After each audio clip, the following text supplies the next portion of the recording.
श्रोत्यो, तुम्ही शाकाहारी आहात आणि तुमच्यामध्ये जर व्हिटॅमिन B12 ची कमतरता आहे तर हा व्हिडिओ शेवटपर्यंत नक्की पहा. नमस्कार श्रोत्यो, मी डॉक्टर आकांक्षा गुगरे आपल्या सर्वांचे माझ्या यूट्यूब चॅनलवर पुन्हा एकदा स्वागत करते. श्रोत्यो, ज्या वेळेला शाकाहारी पेशंट माझ्याकडे येतात त्यावेळेला त्यांचा एक प्रश्न असतो की आम्ही शाकाहारी आहोत आणि व्हिटॅमिन B12 प्राण्यांच्या प्रॉडक्टमधनं भेटतं, जर ॲनिमल प्रॉडक्टमधनं भेटतं तर आम्ही नेमकं काय खाल्लं पाहिजे. याच प्रश्नांची उत्तरं आज आपण पाहणार आहोत. सगळ्यात पहिल्यांदा आपण जाणून घेऊया की व्हिटॅमिन B12 हे गरजेचं कशासाठी असतं. तर श्रोते हो, आपल्या ज्या रक्तातील लाल पेशी असतात म्हणजे जे RBC असतात किंवा रेड ब्लड सेल ज्याला आपण म्हणतो, ह्या बनण्यासाठी व्हिटॅमिन B12 हे गरजेचं असतं. त्याचप्रमाणे नर्व फंक्शनिंग म्हणजे मज्जातंतू किंवा नसा ज्या असतात ह्यांच्या फंक्शनिंगसाठी आणि ब्रेन फंक्शनिंगसाठी देखील व्हिटॅमिन B12 हे अत्यंत गरजेचं असतं. त्याचप्रमाणे DNA किंवा जीन्स ज्याला आपण म्हणतो त्याच्या बनण्यासाठी देखील व्हिटॅमिन B12 हे अतिशय गरजेचं असतं. त्याचबरोबर आपली मेंटल हेल्थ चांगली राहण्यासाठी देखील व्हिटॅमिन B12 हे गरजेचं असतं. आता ज्या वेळेला व्हिटॅमिन B12 ची शरीरामध्ये कमतरता तयार होते त्यावेळेला जे RBC असतात म्हणजे जे लाल पेशी असतात, ह्या लाल पेशींचा आकार बदलतो, त्याच्यामध्ये स्ट्रक्चरल ॲबनॉर्मॅलिटीज तयार होतात आणि त्याच्यामधनं आपल्याला एक ॲनिमिया होतो ज्याला म्हणतात मेगॅलोब्लास्टिक ॲनिमिया. आता व्हिटॅमिन B12 ची कमतरता झाली हे नेमकं कसं ओळखायचं, कुठली लक्षणं बरं दिसतात हे आता आपण जाणून घेणार आहोत. तुमची स्किन जी असते ही पिवळसर पडायला सुरुवात होते. त्याचबरोबर तुम्हाला थकावट, थकवा किंवा वीकनेस जाणवायला सुरुवात होते.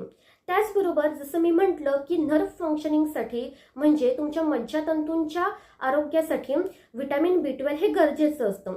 त्यामुळे ज्यावेळेला तुमच्या शरीरामध्ये व्हिटॅमिन B12 ची कमतरता येते त्यावेळेला हातापायांना मुंग्या येणे म्हणजे टिंगलिंग किंवा नमनेस यासारखी समस्या आपल्याला पाहायला भेटते. आता हातापायांना मुंग्या येणे म्हणजे काय होतं, तर सुई टोचल्यासारखं सेन्सेशन तुम्हाला हातापायांमध्ये जाणवायला लागतं. त्याचबरोबर तुमचा बॅलन्स जो असतो हा बिघडतो किंवा तुम्हाला चक्कर देखील येऊ शकते. त्याचबरोबर तुमची स्मरणशक्ती जी असते ही कमजोर पडते. तुमची जी दृष्टी असते म्हणजे तुमच्या जे डोळ्यांची जी कॅपॅसिटी असते ही देखील कमजोर पडायला सुरुवात होते. त्याचबरोबर केस गळण्याची समस्या देखील आपल्याला पाहायला भेटते. मूड चेंज होणे किंवा मूड स्विंग होण्याची समस्या देखील आपल्याला दिसून येते. त्याचबरोबर वारंवार तोंड येणे किंवा माउथ अल्सर ज्याला आपण म्हणतो ही देखील समस्या आपल्याला पाहायला भेटते. आता व्हिटॅमिन B12 आपल्याला कशातनं भेटतं, तर जसं सगळ्यांना माहिती आहे की जे ॲनिमल प्रॉडक्ट्स असतात म्हणजे चिकन असेल, मटन असेल, मासे असतील किंवा अंडी असतील, माशांमध्ये सॅल्मॉन किंवा ट्यूना किंवा पॉन्स जे मासे असतात याच्यामधनं आपल्याला व्हिटॅमिन B12 भेटत असतं. मात्र जे लोक शाकाहारी आहेत त्यांनी नेमकं काय खायला पाहिजे याविषयी आपण जाणून घेणार आहोत. तुम्ही जर शाकाहारी आहात तर तुम्ही दूध आणि दुधाचे पदार्थ जे असतात हे तुम्ही आहारामध्ये वापरू शकता. म्हणजे दूध असेल, दही असेल, ताक असेल किंवा चीज असेल, पनीर असेल हे तुम्ही वापरू शकता. तुम्ही जर व्हिगन आहात म्हणजे तुम्ही दूध देखील जर आहारामध्ये घेत नाही आहात, दूध देखील तुम्ही सोडून दिलं आहे, तर तुम्ही काय वापरू शकता. अशी जर तुमची समस्या असेल तर तुम्ही सोयाबीन आणि सोयाबीनचे प्रोडक्ट्स वापरू शकतात.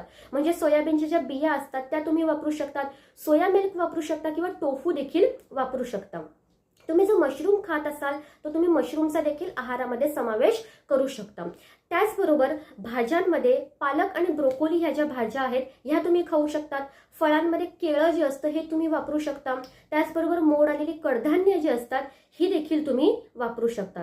या सर्वांबरोबरच बदाम आणि शेंगदाणे देखील तुम्ही खाऊ शकता. याचबरोबर बाजारामध्ये काही फॉर्टिफाईड पदार्थ भेटतात.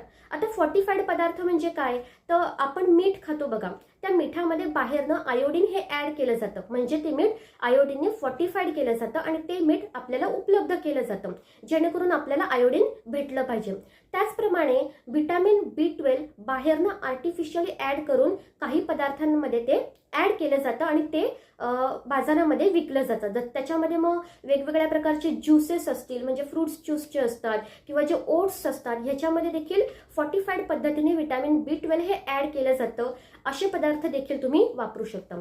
तेव्हा श्रोते हो, तुम्हाला देखील जर यापैकी काही लक्षणं जाणवत असतील, तुम्हाला देखील जर व्हिटॅमिन B12 ची कमतरता असेल तर या पदार्थांचा आहारामध्ये नक्की समावेश करा. तुम्हाला फायदा नक्की दिसून येईल. भेटूया आपल्या पुढच्या व्हिडिओमध्ये. तोपर्यंत नमस्कार.